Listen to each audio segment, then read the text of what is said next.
another thing I would ask you if I was just sitting there, it's like, if anyone's heard you speak, it's actually an astonishing performance. Like, you're really top of the game. If you haven't seen Paul speak, people out there, go somewhere where you can see Paul speak. Because it's a sort of combination of entertainment, engagement, and actually pretty high-level science. So how did you even get into that thing as part of your profession, and what do you have to do? What do you say to someone who hasn't started that? Yeah. So I'm not the ideal person because I kind of fell into it, right? When I left the armed forces, and I think my armed forces has got a fair bit to do with it. As an armed forces officer, you know, you have to do a lot of presenting, and you've got to be on it if you're going to present in the armed forces, because people will rip you to shreds if you're shit. But then when I moved over here, I set up as a physiologist, nutritionist, and it was actually one of my clients, a guy called Rod Gossard. A shout out to the old Gossard, who was quite a senior executive in NAB, and he asked me to come in and do a talk for his team. And his boss was in the talk. It was about energy management, because I was always talking to Rod about managing his energy. So he brought me in, and I did a talk to the leadership team of technology operations. And it went down pretty well. I remember there's a guy, his boss was a guy called Jeff Walsh, who I now work with. He's now a consultant, but he ran technology operations. He had a $300 million budget, right? And he asked me to come and see him afterwards. And we sat down, and he had my invoice, and he slid it across the table to me. And he said, and I'm thinking, oh shit, what's going on here? Because it was the first corporate talk that I'd done, right? Yeah, right. And he said to me, at the risk of creating a monster, can you take this away and double it and then resubmit it? How does that ever happen? It's like, you're thinking, he's going, what the hell do you think you've got any business charging us for? Exactly. And he said to me, you're going to find out that NAB, National Australia Bank, he says it's like the Australian cricket team. He says it's really hard to get into, but once you're in, you're in. And that's what's happened. You know, that was probably 18 years ago, and I have been still bouncing around NAB. I've done talks every year for NAB for the last 18 years. I've even done their entire leadership team, the top 100 and stuff like that. So I bounced around. So it was that kick-started it. And I had other stuff going on. You know, I was a physiologist and nutritionist in private practice. So it kind of grew organically, and I just got the odd talk here and there. And then it just started getting legs over the years. And then it came to the point when because I then had a registered training organization that I started, and I brought a CEO in to manage that. I had a gym. And then I actually one day went, I'm getting so many talks here that this could actually be me full time, and that's it. So I made the leap across. But I'm not a good person to advise somebody, because mine grew organically over a period of 7 or 8 years just through referrals. Like, I never spent a single penny on marketing. It was all word of mouth. Which is the best way to grow a business is through word of mouth. And then, you know, executives change roles, and then people have brought me in. And, you know, I did a talk a couple of months ago for a lady at ANZ. She's very senior now, who I'd done stuff with her in NAB 15 years ago.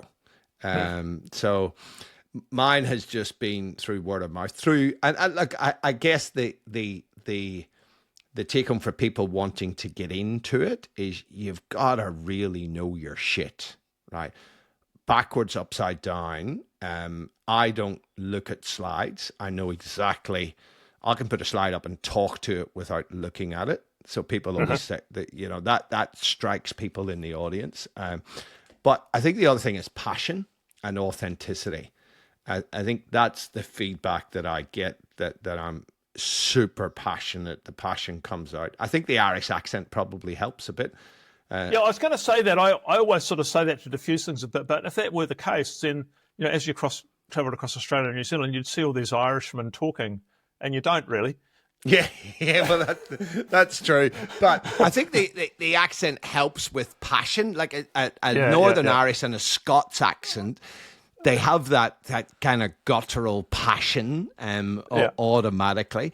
But I think it's also authenticity. Like I'm not, you see speakers who are just so fucking staged, and you can tell that they've been coached around their hand movements and some of it.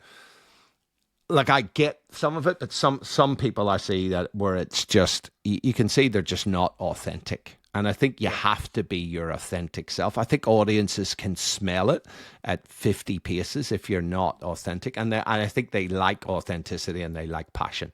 Yeah, I guess the power of the story that is your real stories. Yes. That also show that I 100% agree. If you don't, knowing your stuff's not enough. Yes. But for God's sake, if you don't know that, well, you've got nothing. Yeah, that's right. So you've got that. You seem to draw energy. Like I know a lot of people turn up for public speaking and get worried about it. Do you get nervous or no, I get excited. Energized? I get excited. And you know, I mean, this is the thing, Grant, as you know, nerves and excitement are the exact same chemicals. That's right. It's adrenaline, noradrenaline, and if it's severe, is a bit of cortisol. But it's about how you view it. You know, telling yourself I'm excited rather than I'm nervous. This is my body preparing me for action. I think is really key. That challenge orientation actually affects your physiology. That's actually a pretty important reframe of that. I agree with what you're saying there. Yeah, 100%. And I just love what I do. You know, I love the chance to get in front of. I speak to a lot of senior executives. To just give them the no judgment but no bullshit advice around things, and I think that also helps when there's just this guy's not waffling. There's no fluffy bullshit here. He's just telling it like it is, but he's not pointing the finger at me saying you're a wanker. You know, it's just like, here's the data. You make your mind up. What will be more fun for you sorry, doing Grant, the last thing I would throw in there, I think you mentioned it, is the storytelling. You know, you've got to be able to tell stories if you're, because speaking is telling a story. So just getting good at storytelling and weaving a narrative, I think is useful. And you see the best comedians are storytellers as well. Right. I suppose the other thing about storytelling, the only way to accumulate meaningful stories is to engage fully in the business of life. Yes. Because as soon as you do that, like boots and all, then stuff happens as part of life. But unless you do that, things tend not to happen. Not much happens on the couch, to be honest. No, exactly. So I'm able to weave in, you know, all my military experience, my travel, you know, in deep in the Amazon jungle, having frog poison pushed into my veins by a shaman 2,000 kilometers from the nearest road. You know, there tend to be good stories around stuff, you know, my boxing, my karate, all of those sorts of things. And then just bringing a bit of humor into it and making the audience laugh every day. I think the other thing I would say for aspiring speakers is you got to take people on through the gamut of emotions.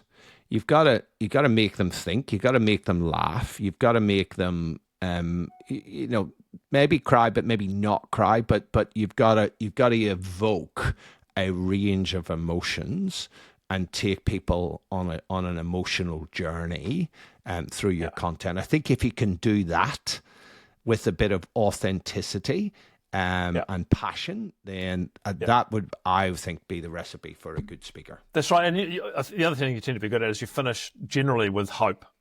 Yes. As an emotion. I think that's an important that's right. a thing that they end up with, which is, you know, just fundamental to our humanity, I suppose.